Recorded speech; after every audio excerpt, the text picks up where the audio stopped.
get it. I'll get it once we're started. Okay, good evening, everyone. I'd like to invite everyone to make their way to their seats. If you're just coming in, I'd ask you to refer to the colored dot that's on your name tag. And we have our 4 committee groups, green, yellow, red, and blue up front here.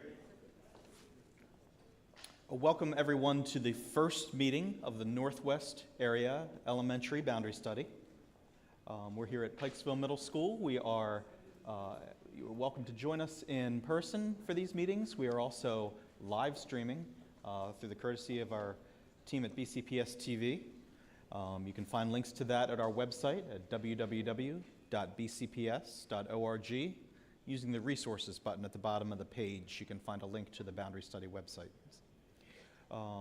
Some emergency safety considerations.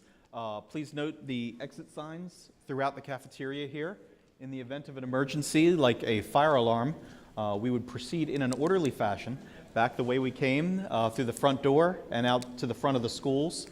We ask that everyone will have pleased signed in on the sign-in sheets, both our committee members and our observers. In the event of an emergency, we would use those sign-in sheets to take attendance outside in the parking lot to make sure that we have accounted for everyone, so please avail yourself to the sign-in sheets.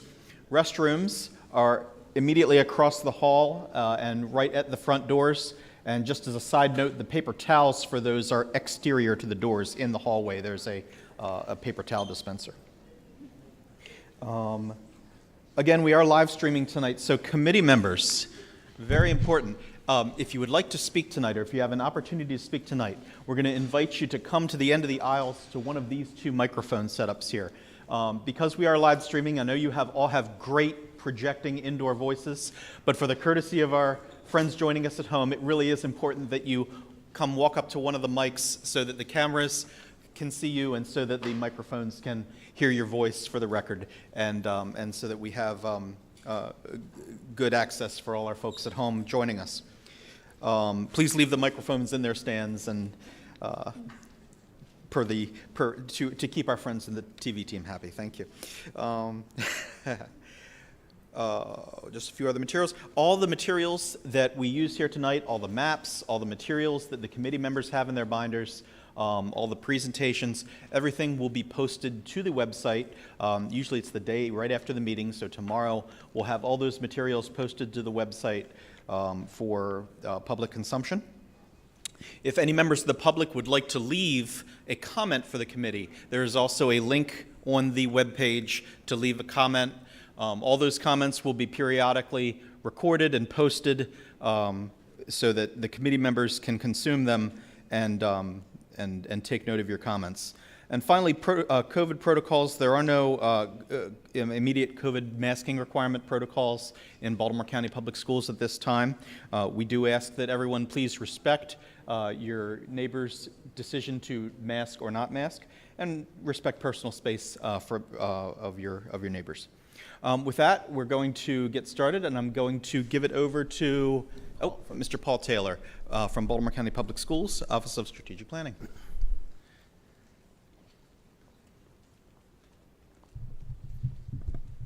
Thank you, Chris. Good evening, everybody. My name is Paul Taylor. I'm the Director of Strategic Planning for Baltimore County Public Schools. I welcome all of you to this first meeting of the Northwest Area Elementary School Boundary Study Committee. I also want to thank you for all the hard work that you're about to do for our students. The Office of Strategic Planning is charged with managing this process to ensure that there is compliance with BCPS policies and rules, and adherence to established practices, and ensure consistency throughout the process. I'd like to introduce the staff of my office.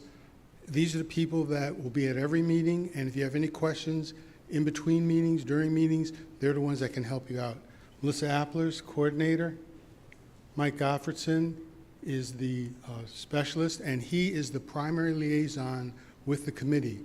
He's the one you'll be getting emails from. If you have a question, you can email him. So he'll be your primary contact during this whole process. And you met Chris Percato, our analyst. We also, Dawn Selden, our administrative secretary, you'll probably be getting or already have seen emails from her too. So we're the ones that are your contact during this entire process. Also attending this meeting are various offices and departments, and they're here to answer your questions and provide any additional information that the committee believes that they need. And I'm going to mention the offices that I think are present here, and if they could introduce themselves. Our Department of Schools. Good evening, Ms. Shay Bennett, Executive Director, West Zone. Thank you. Sharonda Gregory, and I'm the Executive Director for Elementary Schools in the Central Zone. Thank you. Office of Communications. Good evening, Charlie Redmond, Specialist in the Office of Communications. And Susan Holmes, I'm Thank you. The Department of Equity and Cultural Proficiency. Good evening, President Andy, Executive Director.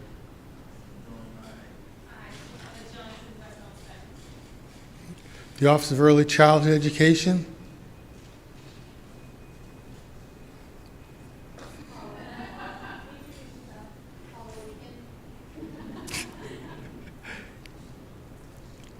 And your colleague.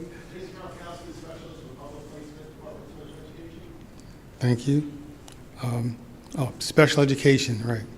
Innovative learning, anyone here from Magna Programs? ESOL? Okay. School safety? Human resources. Are there any offices or departments that I've missed? Government Relations. Oh. Tony Bates. Thank you. All right. Okay. Also in this meeting, we have observers. The observers are members of the public who attend the meetings. It is important to understand that we are very happy to have you, and you have an important role here, so you can provide feedback on everything that occurs. And you've already heard how that feedback can take place, and you're going to hear more about that later. But the observers are here to observe. They are not to interact with committee or influence the committee in any way, but it's an important part of our transparency in this very public process. You already heard about the microphone. Speak to the microphone, so it's recorded for posterity. And I think I've introduced everybody. Okay. So this time, I'm going to turn it over to our facilitator, Cropper GIS, and Matt Cropper is president. He's there. And James Cooper. James Cooper is going to be starting off the process with you today. Thank you. Yes, thank you, Paul. And again, thank you, committee members, for coming out tonight. We appreciate your commitment to this process. Thank you, observers, and those that may be observing virtually as well. Again, my name is James Cooper. I'm here on behalf of Cropper GIS. We specialize in K through 12 school planning, worked with districts all over the country. We specialize in school redistricting as our niche. And we work with Baltimore County for a number of boundary studies in the past, and we're honored to be here to facilitate this process tonight and moving forward. So just looking at your agenda tonight, everybody should have an agenda in their binders. Just kind of outlines what we're looking to cover tonight. We have about 2 hours here, getting started a little late, so I'll definitely try to breeze through the presentation. If there are any questions that I don't elaborate during this presentation, please feel free to stop me or Mr. Cropper at any point throughout tonight's deliberation for any specific questions that you may have. Look to have you guys out of here by 8 o'clock at the latest. So just looking at tonight's goals, we want to get the committee familiarized with the boundary process, the timeline, what's going on with each meeting, get the committee and the public known on how to access any data that's going to be related with this process, and how to be engaged. Start practicing some norms with some subgroup work that we're going to be doing tonight and then moving forward in subsequent meetings. And then we also have the background report, which is is going to get everybody on the committee and public aligned on the same message about why we're here, the objectives of this boundary study process, and what we're looking to achieve at the end. And then we also have some baseline options, draft options for the committee to immediately dive in and see what a potential boundary realignment that could be that the committee can evaluate and manipulate. We don't expect any commitment to these boundaries that you will see tonight. We expect some change to occur. It's just a good starting point so you guys can understand and see how this how the maps are going to be drawn and start to visualize where some areas can be moved to achieve our objectives. So the boundary change study process it's guided by policy and rule 1280. It's going to be facilitated by us, Cropper JIS, the consultant. The committee is built up of community members, teachers, and principals. So it's a really collaborative process. We're looking to take an objective examination of data to create some maps and options and the statistics that are associated with them, and take some input from the greater community and the public throughout this process in order to eventually get to a recommendation to provide to the board for approval. So looking at the makeup of the committee, we're looking at 29 members, 22 voting members, as there are 7 principals here. Principals are non-voting, but they will participate in all discussion throughout each meeting and give their input as needed. We have teachers, 2 parents from each school area, so 14 parents in total, and then 1 educational area advisory council representative. We always tell the committee and the committee as a whole to take off your parent hat, put on your committee hat, to really try to look at an objective approach. We love input from particular communities, and that's why we involve the community greatly throughout these processes. But we always want to look at the study area as a whole and what's best for all students in the area, not just one particular community. So just looking at the timeline here, as a committee, we'll be meeting a total of 7 times throughout this process if you include the public information session. Meeting 1 is starting tonight, and we'll have subsequent meetings every 2 weeks moving forward. So when you look at this timeline, you can get an idea of what's going to be upcoming for each meeting. There are bullet points that kind of outline what we're planning on covering. And a big date that we like to look forward to is the public information session.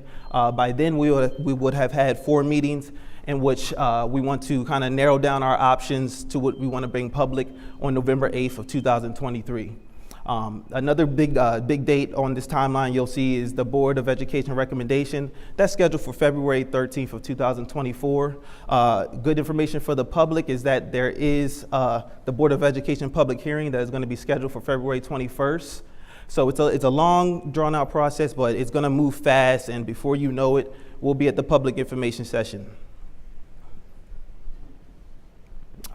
Want to assure equity and accessibility. As Chris outlined, all materials are going to be uploaded on BCPS.org under the resources tab under this particular boundary study webpage. There's translation of materials there for upon request.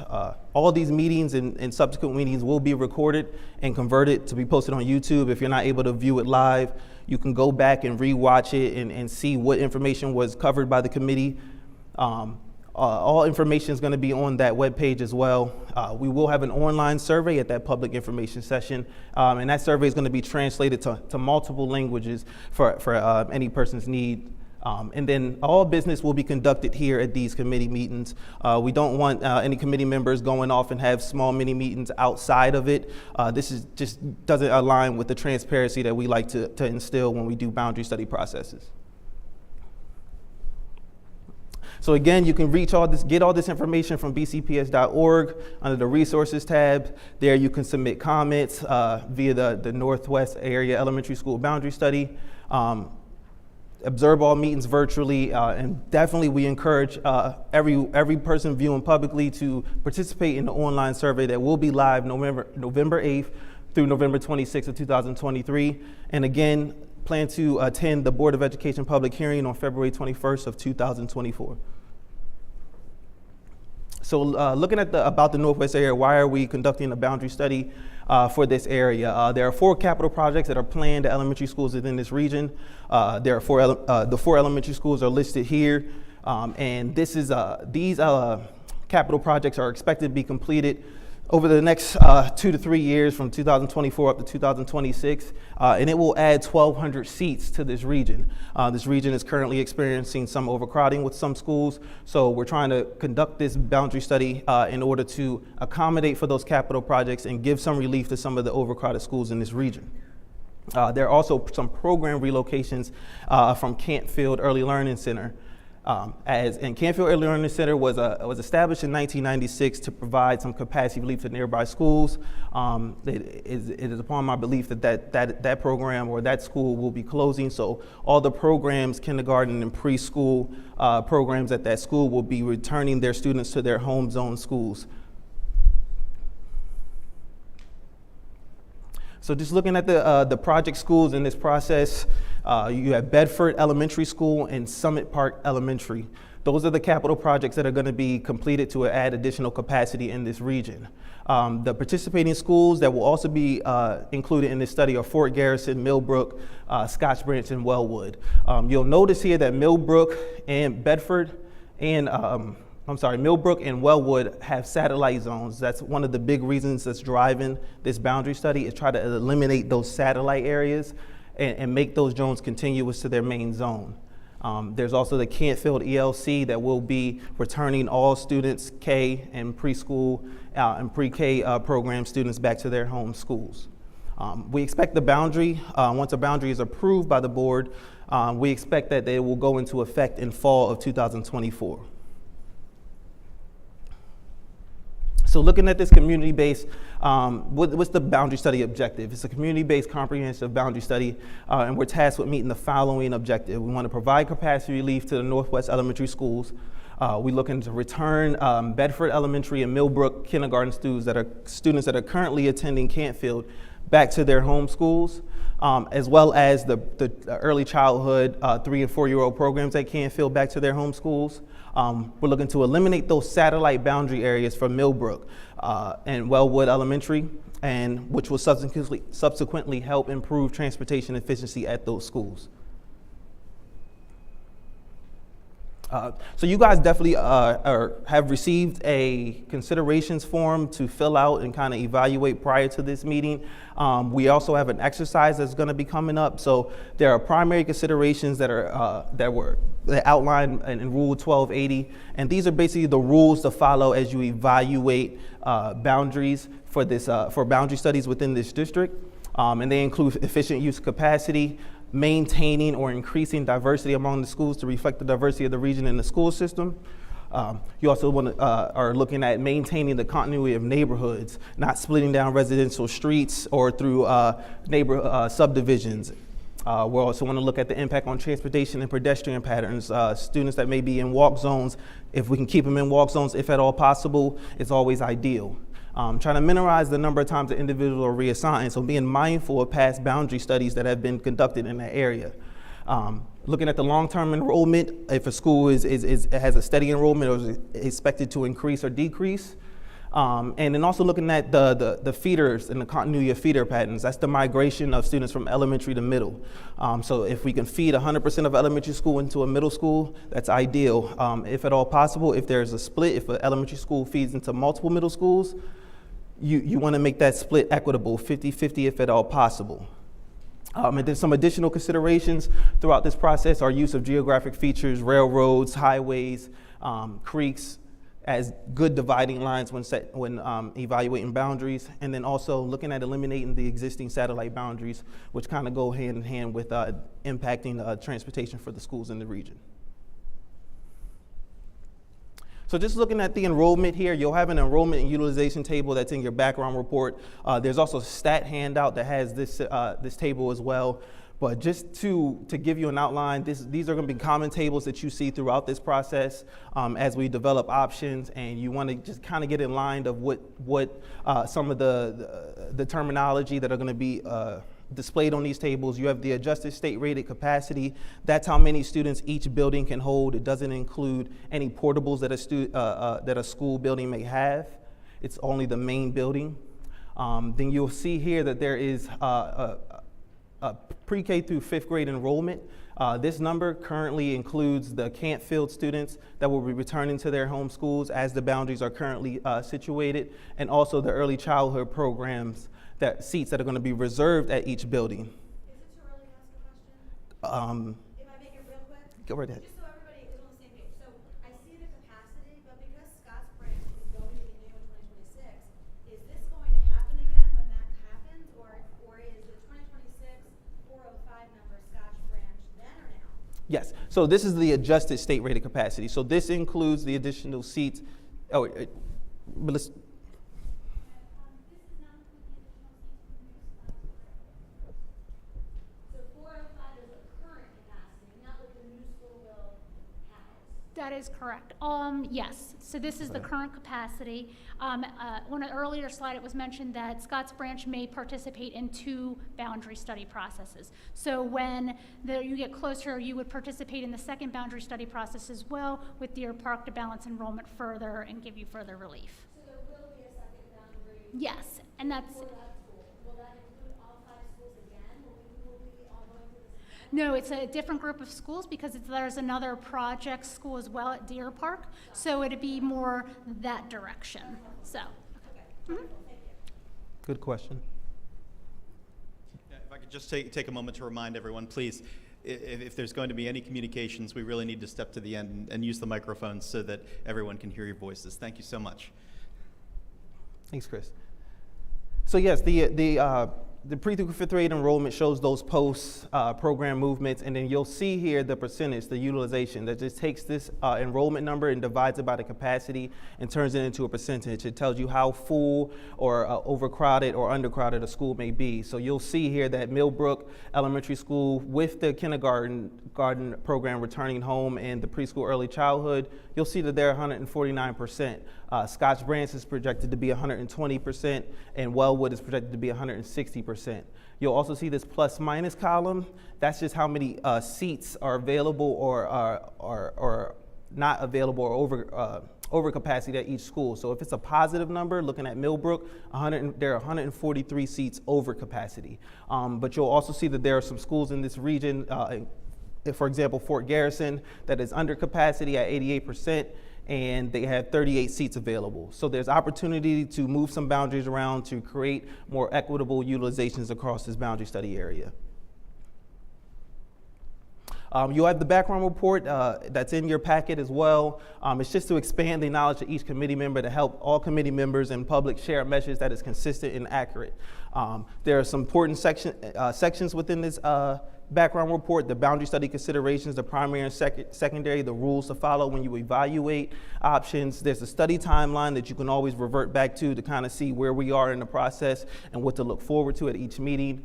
We also have supplemental data, which is that enrollment and utilization data as currently situated, and live attend enrollment. Those are tables that kind of outline where students live and what school they attend. And then we also have maps for each school that outline the planning blocks and for each school within this study area. Because maps is a big part of this process and it makes it very, very efficient when evaluating boundaries. We want the committee to be familiarized with the mapping conventions. They will all have legends which are color-coded based on each school. So on these maps, you'll see Bedford Elementary is going to have a yellow background underneath the roads. You'll also see a scale bar, so you can kind of orient yourself on distance, and then obviously north to south arrow, so you can orient yourself for where you are within the study area. Page 13 through 20 of the background report, Appendix B, those are the maps, and on those maps you'll see the planning blocks. We look at those as like the building blocks of the study area. They help highlight how many students live and attend in that planning block, because those are the students that are going to be impacted. We preserve any students that may live in a planning block but do not attend that school, as they may be attending a school outside of their zone for program enrollment, student-teacher enrollment, things of that nature. So these planning blocks will all have a label. You'll see here in this example that Bedford, the planning block that is surrounding the elementary school is planning block 306. Those are unique IDs. There's no other planning block for that has that number, so it's a good way to help identify a particular area that you may be interested in, have questions with, or want to move. And then there's a number underneath it that highlights how many of those students will be moving if that planning block is changed. So it really helps you understand what's going to be the impact. So looking at this planning block here, it's planning block 306, and there are 50 live and attend in students that live within this planning block. There are the live attend tables, which give you information on the schools that students attend and what zone they live in. So looking at Bedford here, you'll see that they have 314 students, and 303 of those students live within Bedford zone. There are 11 students that live outside of Bedford zone but attend Bedford Elementary School. And this is a good table to kind of understand how many students are coming from outside the zone so that we can make sure that we preserve those seats as we evaluate boundaries. Want to be get the committee oriented on norms and expectations. I'm sure some of you have worked with some of these boundary study processes in the past. Many of you are colleagues. We just want to be very inclusive of folks wanting to speak and give their viewpoint on any situation. You want to spend adequate time considering how each proposed change will impact the diverse stakeholders. And you want to always be mindful of the boundary study considerations, those primary and secondary considerations as you evaluate these options. We understand that this can be an emotional process for some communities and some people, but we always want to try to take an objective approach and look at what's best for our students as a whole. And then you got to be mindful that sometimes you just won't agree with things. And if conflict arises, just know that sometimes there's just not going to be any closure on things. So coming up here, I'm going to have the committees dive into consideration exercise. And this is just an exercise for you to review those primary and secondary considerations that will drive your decision making throughout this process. We really want to get a good evaluation of how each committee member interprets these evaluations and kind of the importance that you put on it. We'll have you break into your small groups, and we do want you to reference that Boundary Study Committee activity form that I brought up earlier, where you kind of had a good chance to evaluate the considerations. Now, for this exercise, each group will have, or is there just one map? So there'll be one map posted here, one chart posted here with the primary, secondary considerations. Each committee member will have a set of 4 dots. And basically what we want you to do is go up and place those dots on that chart. There's 7 considerations total on that chart, so you have 4 dots. So 4 considerations to put a dot on. We want you to only put 1 dot on each consideration and use all 4 if at all possible, but it's not required. If you only want to use 1 dot or 2 dots, that's your choice and we'll respect it. Throughout this process, we want you guys to discuss any of the considerations. On that form, there was an opportunity for you to elaborate, or if you had an additional consideration that you wanted to be input, this is the time to discuss that with your group as well. And then we'll have a discussion about this at the end once the dots are put up, and then summarize all that data for you at the next meeting. So at that time, we'll take about 5-10 minutes to go do that, to place your dots on there, and then we'll reconvene for a short rest of the presentation and then some more group work.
Okay, I think, has everybody put their, placed their dots on the chart? Two more minutes? Okay, no problem.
That's okay.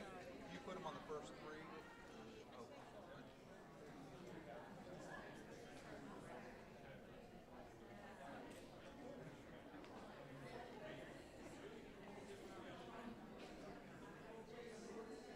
Just a little quick review of the exercise here. This is really helpful because this gives us perspectives on how you as a committee and a community value the different considerations and rules that have been presented to you. So, so as I look at this, what do you guys see when you see this chart? What does this tell you when you look at it? There's some areas where people strongly agree. Maybe? Yeah. Yes, I definitely see some consensus where a lot of people are putting charts in the same thing. Anybody else have any comments of what they see and how they're interpreting this, the distribution of dots on the chart?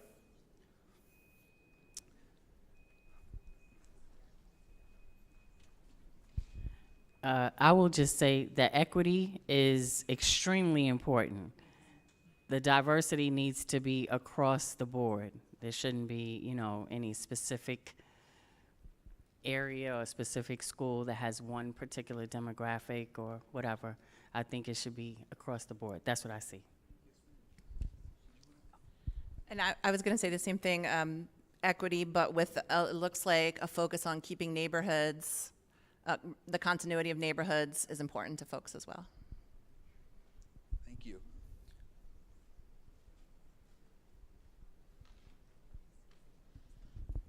Although we have two primary considerations, we have one of the secondary that's outranked the primary. So it seems that everything is important in this case. You can't just knock anything off. Yes, yeah, absolutely. There are the primary and secondary considerations, but as you can see, there are pretty even distribution of dots across the board. What about the one that has the fewest? What were your thoughts on why do you think there are none in that spot? Anybody have any? It's to long-term enrollment and capacity trends and future capital plans. Sure. I'm not a good speaker, but I think that right now the problems are more that they're overwhelmed with how many students are in each school. And long term, if we think more into the future, like we need to worry about more now and into the future with budgeting and funds, we'll be able to get there when we get there. Thank you. Does anybody else have any other comments about the exercise? I think this has been a really helpful exercise. This is a new one that we have not done with boundary study committees yet. And this really gives us as planners and also the school district and you as committee members a perspective on how you value the different considerations and rules that have been given, assigned based off of Board Rule 1280. So do you think there's anything else that we should cover on this? Okay. Yeah, do you have another comment? Yeah, I just have a question going forward, since diversity is important to the group as we start to look at individual, like, I guess, boundaries. Will we get a breakdown of demographics in the area to consider? There are demographic tables that show the current school demographics and then the options in terms of demographics, the impact of the options on demographics and how it affects it. We don't have anything that gives any indication in a reference map that has anything that talks about how demographics vary from community to community. And that is something that is that what you were thinking about, something that would give you a sense of how the community is distributed in terms of demographics? That's something that we can look at bringing back as another reference map to give you further information on that. Sure, absolutely. Any other comments on the considerations exercise? I think it's very helpful. I guess I'm just curious if you can elaborate or define better what we're discussing when it comes to diversity. Are we discussing religion, culture? Are we discussing all of it, socioeconomic, and how that's going to impact resources that are going to be needing to be allocated or reallocated to schools?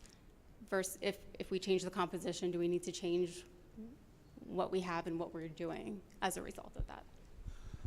And I'll answer the first part of your question. So in terms of demographics, we're looking at race and ethnicity. We also have, what are the other factors? English language? We have English language learner. We have free and reduced meal students. We also have economic disadvantaged students. And then also race and ethnicity. Race and ethnicity. So those are the demographic characteristics that we're measuring for current and for the options. And yes, did you want to make? There's also some of our schools, and I'm trying to remember, regional programs, special education status are also considered in those. And so I think your question is one, by the way, I'm Jen Aldlin from the Department of Equity. I got here a few minutes late and missed the introduction with my team. So good to be here with you all. But the question about diversity, I think, is a good one, because those are all things to consider, but you're right, it is a number of different things, and they need different types of considerations as you're making through there.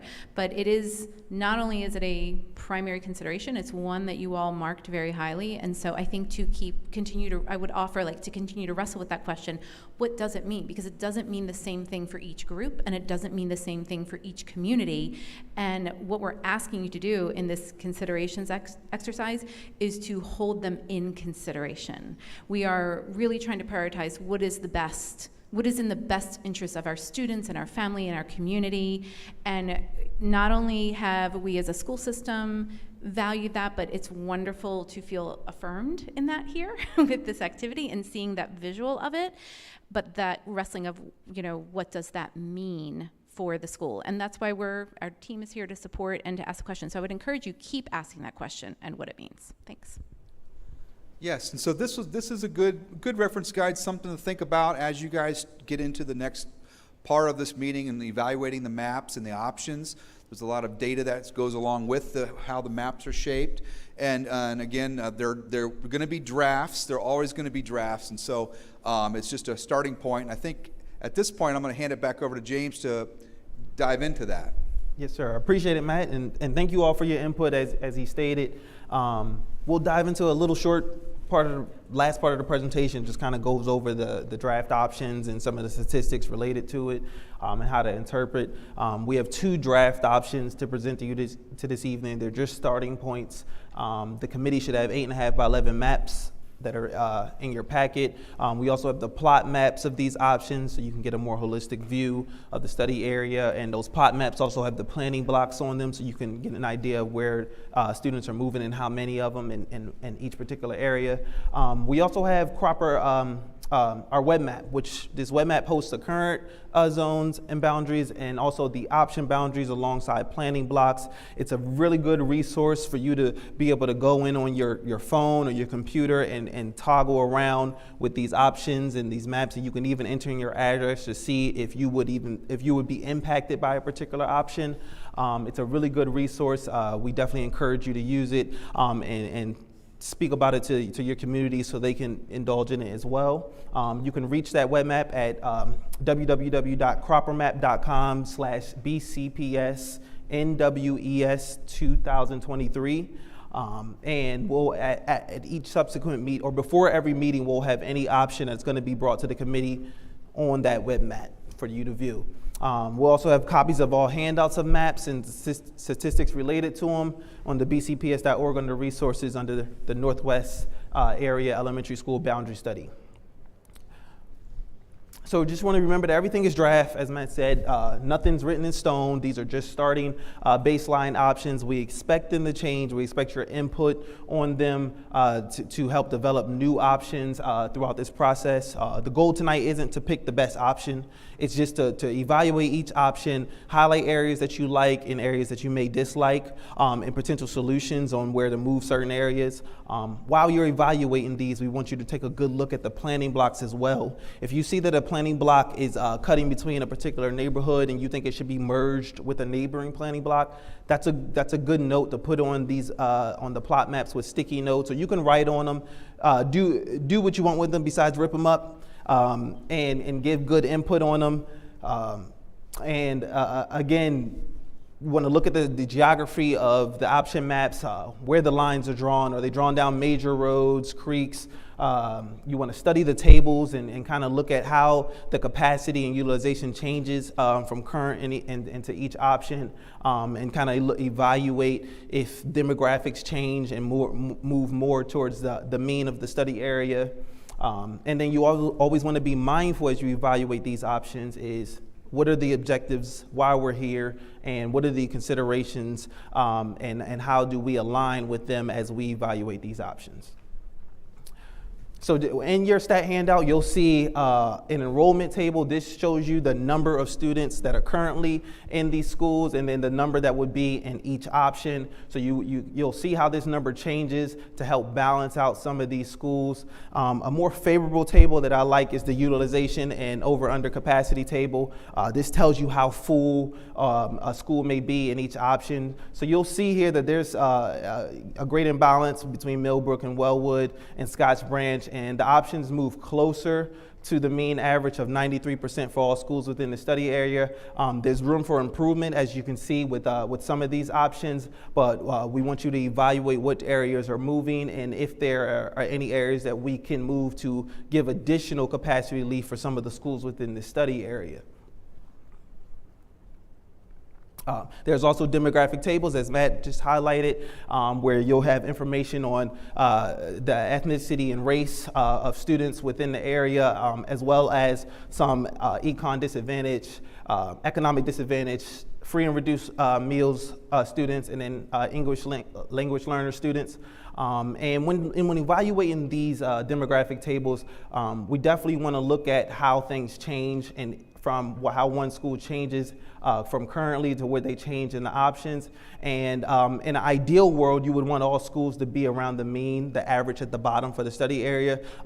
Just given the way a particular area is demographically situated, it's not always attainable, but if you can look and you can see that a school moves closer to that average for the study area, that's a positive sign. You'll see that there are some areas on the demographic demographic percentage tables that are blacked out. Those are redacted because they're less than 5% for that particular demographic, so it's not displayed. You'll also see an impact table, and this table just gives you a highlight of how many students are moved in each option. You'll see a large table here that has rows of green and then rows of pink. Sometimes it's beige to my eyes, but the rows of green just shows that no students are impacted. So you can see where the current school that students are attending and then what school they are attending in each option. So you'll see that Bedford here has 303 students that don't move and they stay within the Bedford zone, but you'll see here that But Fort Garrison here, you'll see there that they have some students that move from Fort Garrison to Summit Park, 11 students in this option 1. Option 2 table is also available in your stat handout, but this is just shown as an example. You'll also see a total table, and that just sums up all of the moved students. So all of these pink rows are summed up. So in option 1, it moves a total of 410 K through 5 students. You'll also see feeder pattern tables, and what we try to look at is looking at the continuity of feeder patterns. As currently situated, all schools are feeding 100%, and all elementary schools are feeding 100% into one middle school, which is always ideal. You'll see here that in order to give some schools some capacity relief, there are some splits that are created in these options. When looking at here, like option 2, Bedford, while currently it's feeding 100% into Pikesville, in option 2, you'll see that 85% of the students are feeding into Pikesville and 15% are feeding into Northwest Academy. We always aim to get that percentage in the double digits so that students are traveling from elementary school to middle school with some familiar faces. There's also a walk zone table that's in there, and that just shows you how many students are total or in the walk zone, and if any students are being moved out of a walk zone. But you'll see here in the options as currently situated that all students that are currently living within a walk zone are the same. You have a question? Yeah. Want to do the mic? Yes, yes. Thank you. Sorry, I'm very short. I have to lower this. So one of my questions is with the feeder schools, you say 100%, for example, I'm just going to speak to Summit Park because that's what I know, is going to Pikesville Middle School. Yes. But the reality is a lot of the kids are not going to Pikesville Middle because they're going to private school, a lot of them. So not to be the elephant in the room, but how are you utilizing that information to then figure out where people are being delegated? And that even goes for elementary schools, like depending on rezoning and things of that nature, there are quite a few kids I know that are supposed to be zoned for Fort Garrison and Summit Park that utilize the private school system. Mm-hmm. And depending on what decisions are made, more might. So how are you using that information to figure out numbers as well? Well, when looking at the numbers, we're only looking at students that stay within the public school system. If a student leaves, it wouldn't change the percentage of that school that feeds into it. It still feeds. So when it would affect the enrollment numbers at the middle school level. But in this instance, we're not evaluating middle school utilization or enrollment. So we're just really looking at the elementary school, and if in an ideal situation, all schools that will stay in the public school system in Baltimore County and migrate to the middle school level, that if they live in Bedford, that they would all feed into Pikesville and Northwest Academy in these options, or currently just Pikesville. So then to go with that, He did the mic. I'm sorry. Okay, so to go with that, when you say numbers here, like for example, you said 11 kids from Fort Garrison are then going to Summit Park. That's because you're getting that number as far as those addresses. They currently are enrolled at Fort Garrison, and therefore you're moving 11 children to Summit Park. Yes. So this is now the what? impact. So what happens then for those families that don't want to go to Summit Park, and then they utilize the private school system? Then what? Or do you guys just not?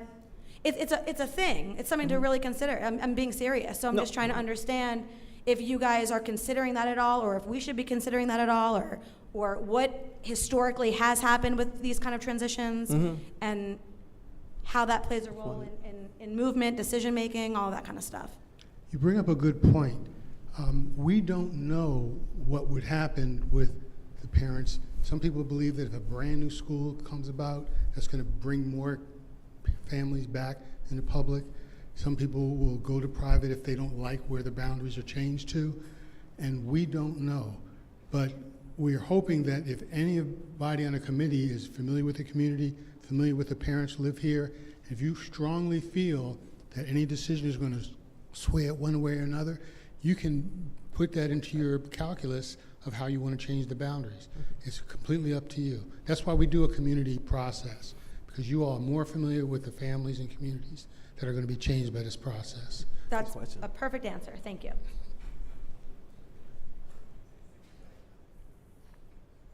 So just a quick Oh, you have a question? I'm sorry. Go right ahead. So I was wondering for the children that are moving schools, are there any grade levels that would be grandfathered in to stay where they are? Like if they're in 4th or 5th grade, are they expected to move for their last few years? Yeah, Chris Wentz.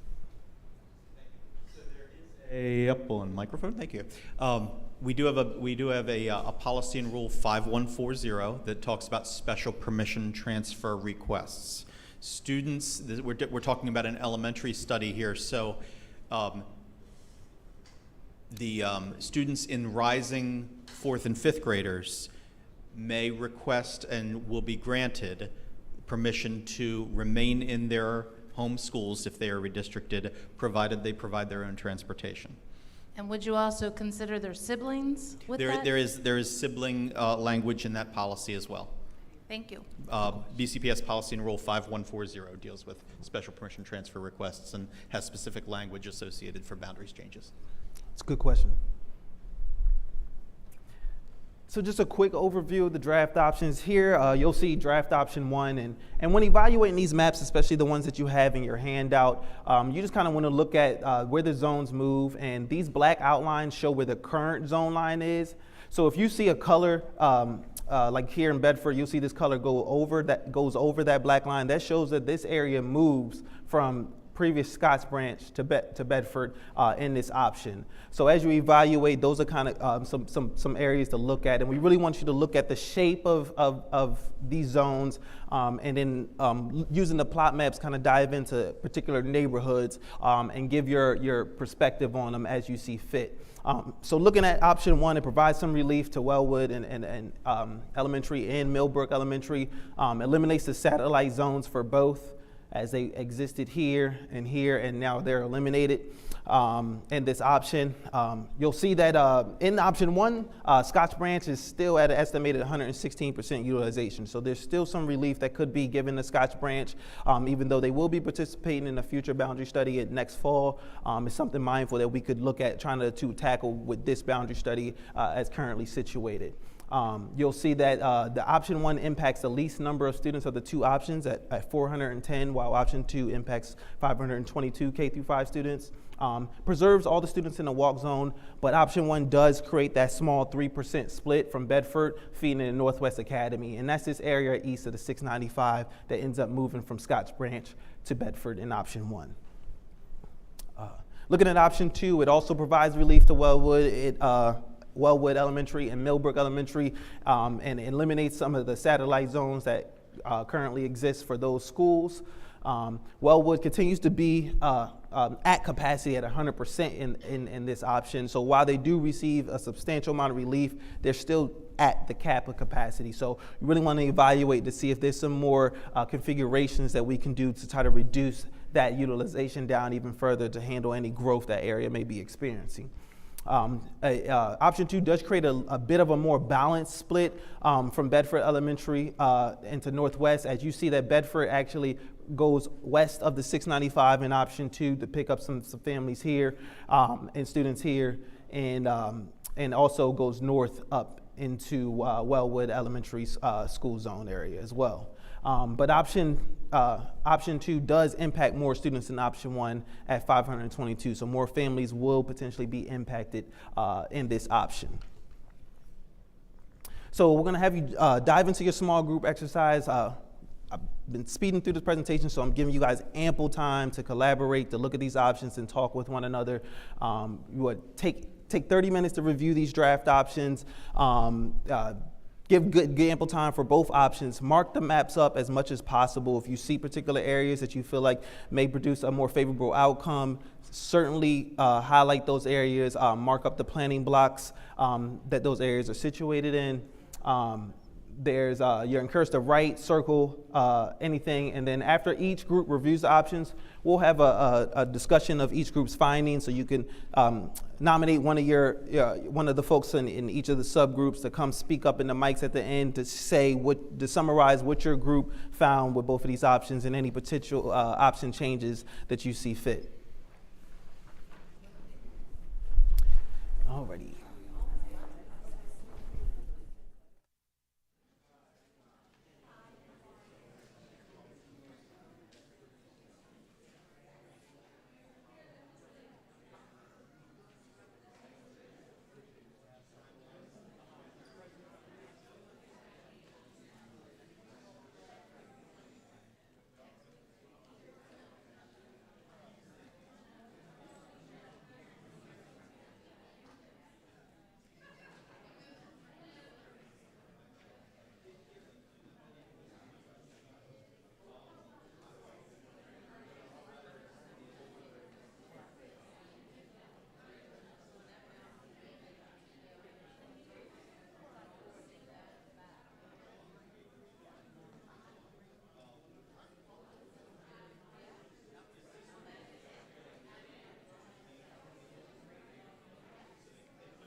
don't think I have. Hi, Matthew Cropper. Nice to meet you. Nice to meet you. Yes, sir. He's heard about you, the waterways and everything else. I was like, oh yeah, met with the vendor. Board meetings. Yes, sir. Yes, sir. quite a few. Yeah. Well, I'm glad you guys are here and honored to be working with you guys. We appreciate your help. There's always different parts and components of this study that could be bolstered, and I think that this component is important here. This is also my colleague for the West Zone. Hi, Dr. hi. I Johnson. think I met you at the last one, right? Yeah. How you doing? Yeah, over there, that's right. Deer Park. At Deer Park, right. Deer Park. Yeah. Yeah. You can browse around. Yeah, I am.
There's a lot of good stuff going on, a lot of conversations around the maps, very encouraging, but we are wanting to finish at about 8 o'clock, so I'm thinking about maybe 5 or 10 minutes for you guys to continue. So I would just say, if you can, mark up the maps, like anything that you want, you can feel free to write on these maps. We're going to take these back and see if we can create some additional options based off of your input. So maybe 5-10 minutes to try to kind of put things on paper if you can, and then we'll regroup as a whole committee.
All right, committee members.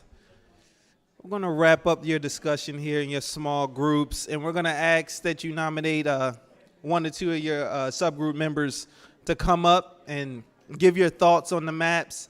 Any markups that you may have, definitely want to display them to the rest of the committee. Can we start with the red group back there? Committee members.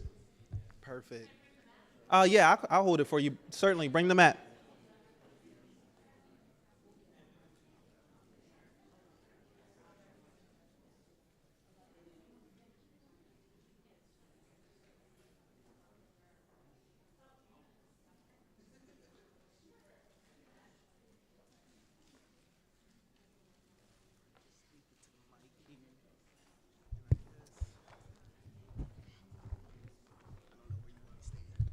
So our red group, we decided that option 2, right? Option 2 would be best.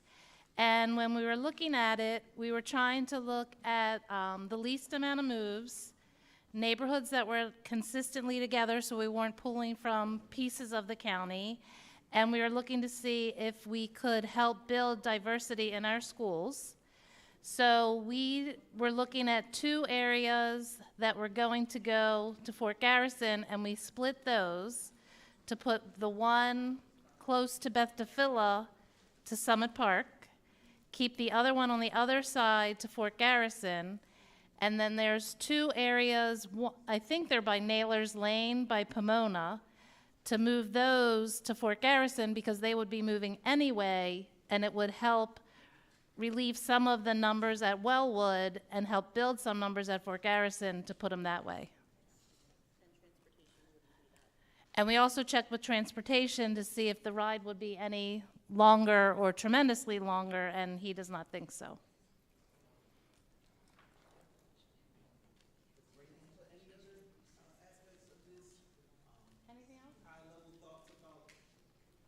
High-level thoughts about option 2, anything you want to see moving forward besides those changes that you outlined? Not at this time. All right.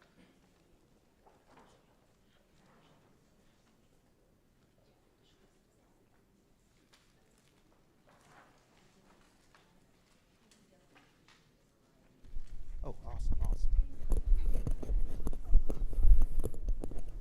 Oh, that way, okay. Alrighty, can we get another committee group, blue group? You want to nominate somebody to come up and explain some of your thoughts from your group? Any suggested changes, high-level thoughts?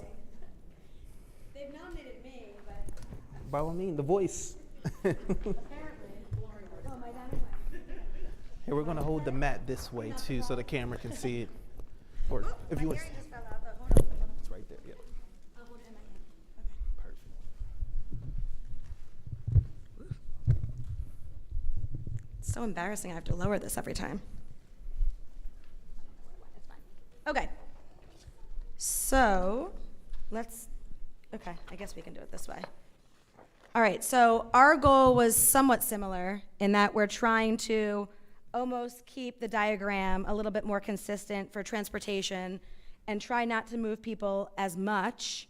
So one mindset was, because of these 2 areas, having only 5 children here and 6 children here, the mindset was that's not going to change the amount of people that much, why move them?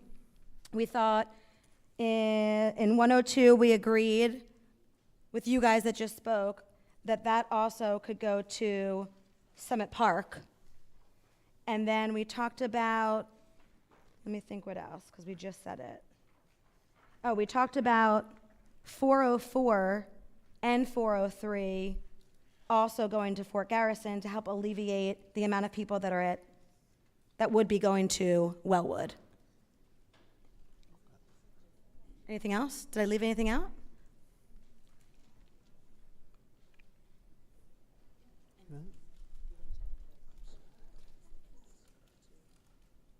Oh, 1 or 2?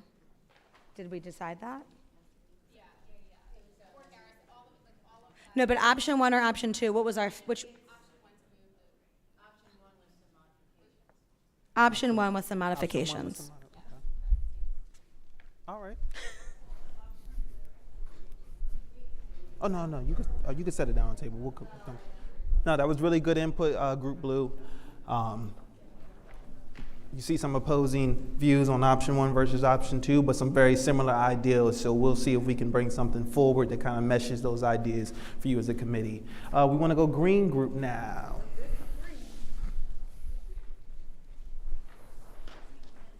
My van is coming. You can Vanny, I'll you're hold over there. one side with you, just so the camera can see it too. Perfect. All right, so green group went with option 1 with adjustments as well.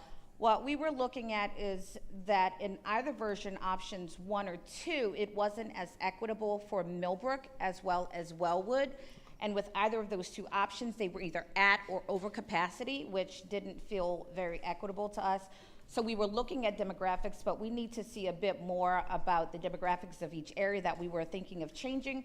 But we considered 3 changes wherein we took some from this region and moved it down. We tried to relieve some stress from Millbrook by taking that little triangle in the corner and pushing it up and balancing it by moving some of the neighborhoods in the green area to the subsequent area. So with some adjustments, we think that would work well.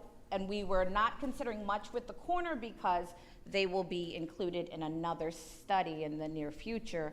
So that's going to change, and their numbers will change in reference to that study as well. Okay. Did I miss anything, team? We're good? Okay.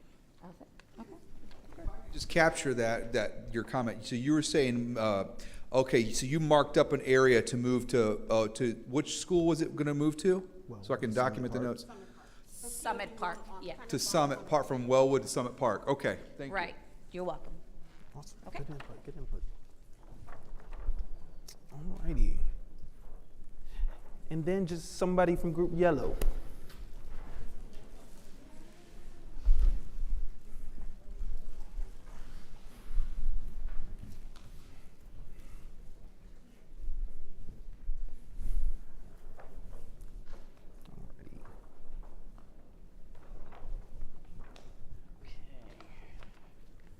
First, we must say that we did not agree with the satellite zones. That was just totally inequitable. That's off the back. We collectively agreed that in order to relieve Wellwood and Millbrook, we would, let me see. So, I'm sorry. Summit Park would, and I have my glasses on. Summit Park would have some additional seats left over. So in order to be fair in that respect, we would give some of those seats to students at Wellwood, because Wellwood, even with both options, they still were at or reaching over capacity.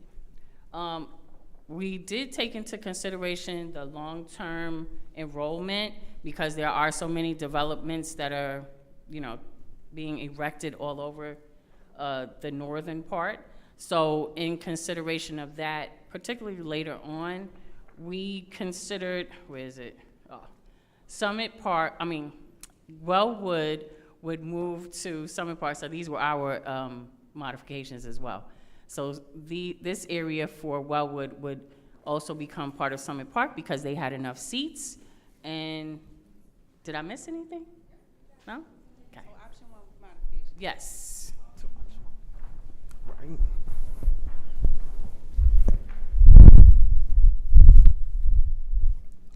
Alrighty, that's really good input.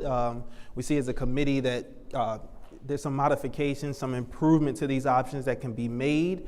We will be taking snapshots of these markups and any parking lot questions that you may have documented throughout this process.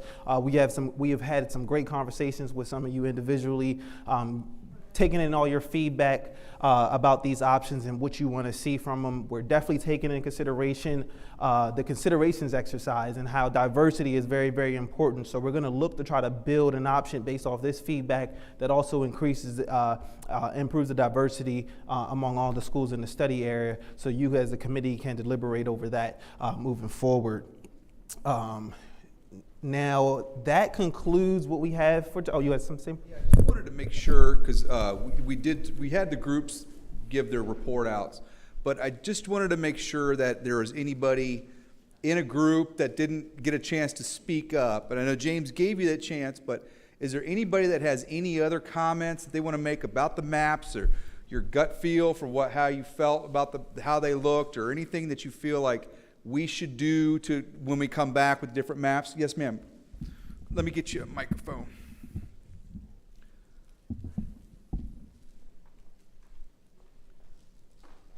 So I just wanted to share, I actually live in one of the neighborhoods where option 1 would be impacted. So when I hear people say, oh, we don't want to make a lot of people move, I would ask that you not look at the maps with a tunnel vision, because I noticed some focus being like higher up on the northern region, and I'm just saying option 2. I think that's the one. Option 2 literally splits my neighborhood in 2. So, yeah. So I just wanted to just share that. So I just want us to be mindful that we're looking at the entire map and not focusing on specific areas.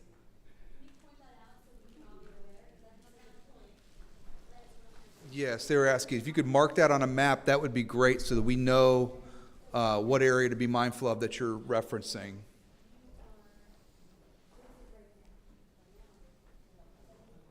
And if you maybe tell us what planning block it is, or what 2 planning blocks that are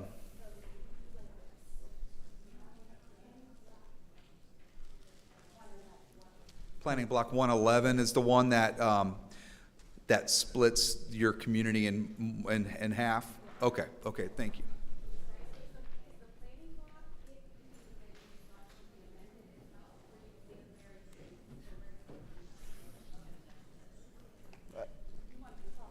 Yeah, come to the mic, And if you can repeat her question.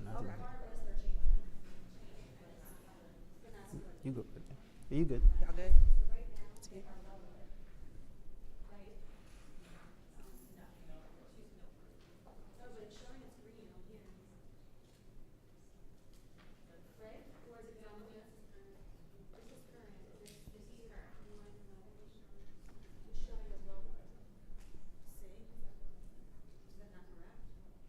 Do you want them to speak on the mic? Do one more.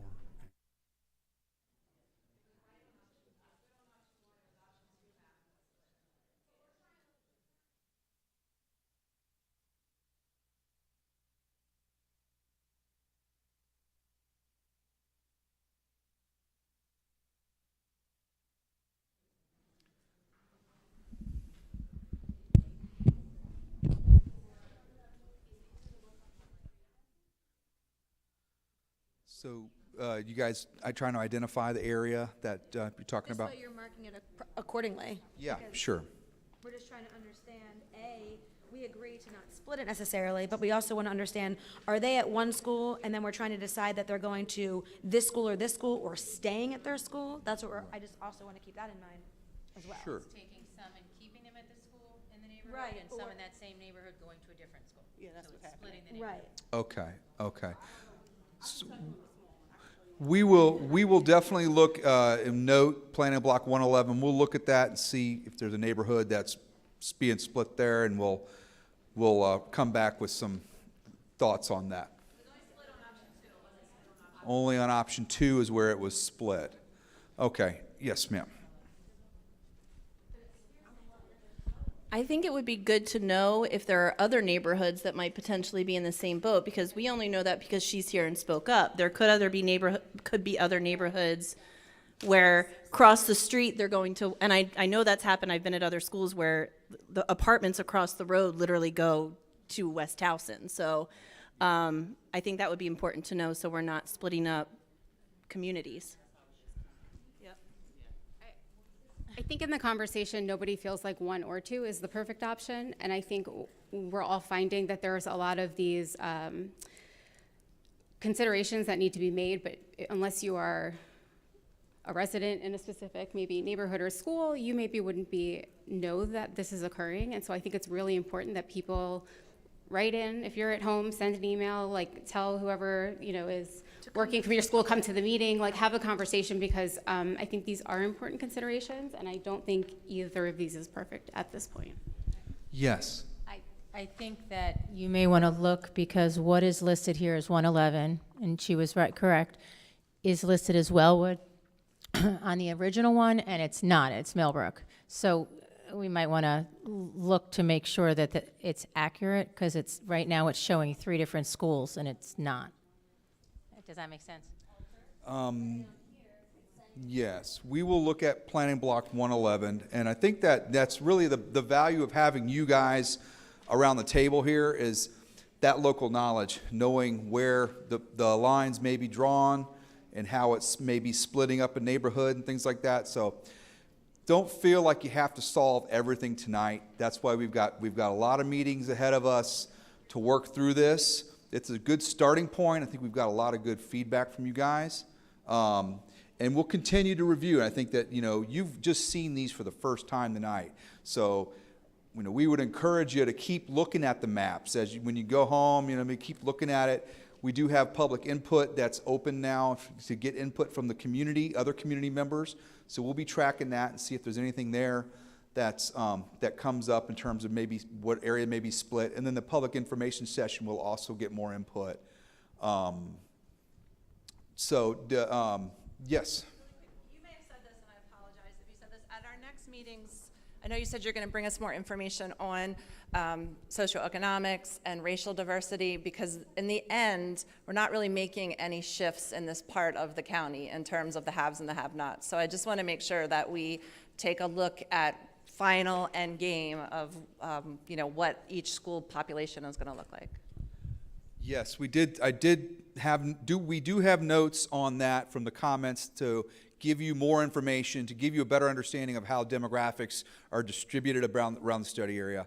We've also got some directive from you as committee members that, just like you said, that these two maps may not do enough to try to create more of a balance of demographics in this area. So that's something that we are taking back, and we will look to draw a map to see what could it look like to try to provide more balance of demographics across the schools. And so that's something that we will react to, bring back. You've given us some good comments, some edits, but yeah, so it's really good input.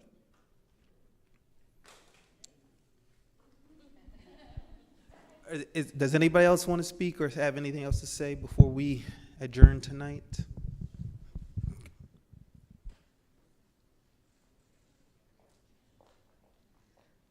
Yes, I just wanted to, make a request when you do come back with the diversity and demographic information, that you find a way to give a narrative on what happens to special education, how that's included in the diversity equation. Yeah, thanks. Yes, good question and good input, and we'll certainly take that into account as we bring back some supplemental data at our next meeting. Speaking of next meeting, it is scheduled for Wednesday, September 27th, 6 to 8, same location, same time. It's going to be a very similar format where we go over some new option maps based on your feedback, and then you guys will collaborate as a group to mark them up and evaluate them moving forward. Do you have something to say, Greg? You good to go? All right, I appreciate your work tonight. Looks like we have a good committee on our hands, steadfast in the first meeting. We hope we bring the same energy and commitment moving forward. Thank you.